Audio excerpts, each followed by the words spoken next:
SRC Decor world, we'll now learn how to fix the wall clock.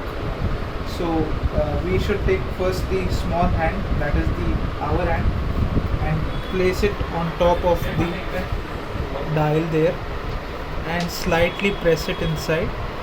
Yeah, and then next take the next hand, which is the minutes hand, and place it on top of that. Then take the second hand and place it on top of the third one and press it on top. Yeah.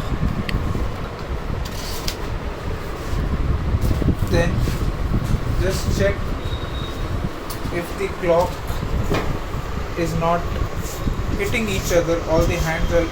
Suppose if it hits, just try to adjust it.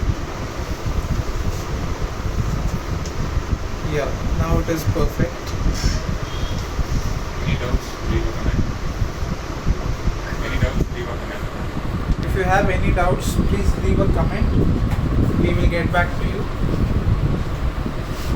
Thank you.